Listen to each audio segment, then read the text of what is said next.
Hello, good afternoon, everyone. Happy New Year. Okay, bear with me here. I have a couple things at the top. In the coming days, the President and First Lady will travel to New Orleans, Louisiana. The President and First Lady will grieve with the families and community members impacted by the tragic attack on January 1st and meet with local and state officials on the ground. The President has been extremely focused on ensuring that everything possible be done to complete this investigation, ensure the safety of the community, and provide any and all federal assistance to support state and local officials.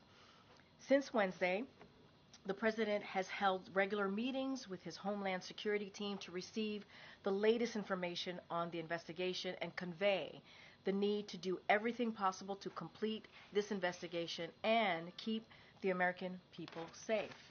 The President has also spoken to the mayor of New Orleans and the governor of Louisiana to offer support to both state and local officials. His team remains in close touch with their teams. And as the President said earlier today, you heard him moments ago, he has spoken with the families of the victims. As he made clear, there is no justification for violence of any kind, and we will not tolerate any attack on any of our nation's communities.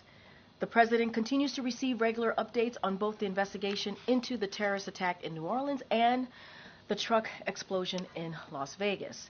Both cases remain active investigations, and I will refer you to the law enforcement to speak further about them. Next, as you all know, steel and steel workers who produce it are the backbone of our economy and national security, powering our autos, our infrastructure, our defense. Without domestic steel production and domestic steel workers, our nation is less strong and less secure. CFIUS evaluation determined this acquisition would place one of America's largest steel producers under foreign control and create a risk for our national security and our critical supply chains. And CFIUS referred the matter to the President for his decision. So, the President took action to block the deal to U.S. Steel U.S. Steel remains a proud American company, American owned, American operated by American union steelworkers and the best in the world. The domestic steel industry is the strongest it has been in years because of the President's actions to level the playing field for American steel and American steel workers. And the United States remains an open economy with record foreign direct investments under President Biden's leadership. As foreign competitors like China distort global steel markets through unfair trade practices, such as dumping and overproduction, it is critical that we have a strong domestic steel industry that protects our national security and our supply chains. Today, the President demonstrated once again that he will always act to protect the security of this nation as well as the resilience of our supply. And then, so with that, I'm going to, before I take questions, I want to add one more thing, which we haven't done in a while, which is talk about the week ahead, next week, and then we'll go into questions. In addition to his trip to New Orleans, the President and the First Lady will travel to Los Angeles, California on Monday. The President will then travel to Eastern Coachella Valley, California on Tuesday. On Thursday, the President and the First Lady will attend the state funeral for former President Jimmy Carter. As President Biden said, the world lost an extraordinary leader, statesman, and humanitarian. The President and the First Lady look forward to honoring a great American who gave his life to service. And finally, on Thursday afternoon, the President and the First Lady will travel to Rome, Italy from January 9th to the 12th. During the visit, the President will meet separately with His Holiness Pope Francis, President of Italy, and the Prime Minister of Italy as well. And as always, we'll have more to share as we get closer to the trips and events to come. But before I even go to your questions, I have one more thing that I wanted to add, a personal note. Jeremy and Jacob Thank you so much for your service. They will be leaving our team. This is going to be next week is going to be really your last week, but we didn't have another opportunity to do this in the briefing room, so I just wanted to say thank you to both. You have been phenomenal to work with. I'm going to miss you both and wish you the best in your upcoming endeavors in your career. But just wanted to thank them here at the podium, and if you guys have a chance, make sure to offer up your well wishes to Jeremy and Jacob next week. And with that, you have the first question. Fatima. Thank you, Karine. I have three questions. Sure. Firstly, Treasury Secretary Janet Yellen has for years talked about friendshoring and countering the ambitions of China with allies. Will the President's decision on Nippon undercut efforts to strengthen relationships with our allies, and could this decision potentially damage the U.S.'s relationship with Japan? This is not about Japan. It's not. And you have watched this president really, in the last 4 years, strengthen his relationship with our allies, obviously abroad. And, we have worked certainly together to strengthen our economic partnership with Japan. We have been in touch with Japan and conveyed our thoughts directly to them.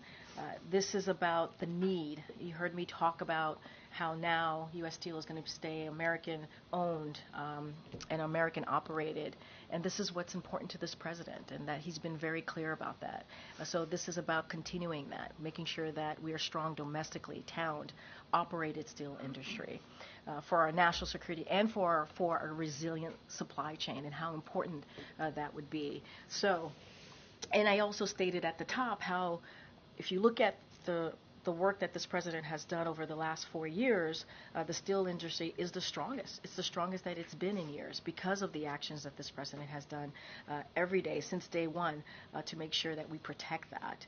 And so the president believes that we need major U.S. companies representing major share of U.S. steelmaking capacity, and to keep leading that fight on behalf of America's national interest. And so that's why the president made this decision. He's always been very clear about that. We've always been very consistent about that. And so that's going to be our focus, continuing to be our focus, obviously. Earlier today, the president said he spoke with the families of the victims of the New Orleans attack. What did he tell them? Look, I'm not going to get into private conversation that the president has had with families. We don't do that. We'll certainly, if the families chooses to speak about their conversation with the president, obviously they have the right to do that. Our hearts certainly go out to the families who lost their loved ones on a day that should have been a celebrated day to such an act of violence. Obviously, this is something that we will continue to condone, but as I stated at the top, the President and the First Lady are going to New Orleans in the upcoming days, and they're going to grieve with the family. And sadly, that is something that you have seen them do many times over the last 4 years. When an awful event happens, they are there. They want to be there, especially at this magnitude. They want to be there and be with the family and mourn with the family. And so, again, this was certainly an awful event that happened on the day that we should have all been celebrating an incoming new year. And so our hearts go out to the families and also to the communities who are dealing with the aftermath of this tragedy. And does the Vice President plan to oversee the certification of the election results on Monday? I believe that is her plans. I would have to refer you to the Vice President's office on her schedule, but I believe so, yes. Thanks, Karine. How does the attack in New Orleans and the explosion in Las Vegas increase concerns in the administration about security surrounding certification of the vote, the Carter funeral next week here in Washington, the inauguration, and then even looking ahead to the Super Bowl next month in New Orleans? So, look, all of the events that you just laid out is certainly a high priority for this administration. The Department of Homeland Security and federal law enforcement have well-established safety and security protocols in place, especially as we speak to the inauguration, obviously. And so they have been preparing for months to ensure that the security of these events and the safety of those attending them. So again, this is something that we've worked through for months now. And so we are working tirelessly every single day to ensure the safety and security of the inauguration, the safety and security of major events that you just laid out. It is important to the president that we continue to protect, as I said at the top, American communities across the country, and certainly that's what the president's going to wants his team to focus on, and that's what they have been focusing on. Both suspects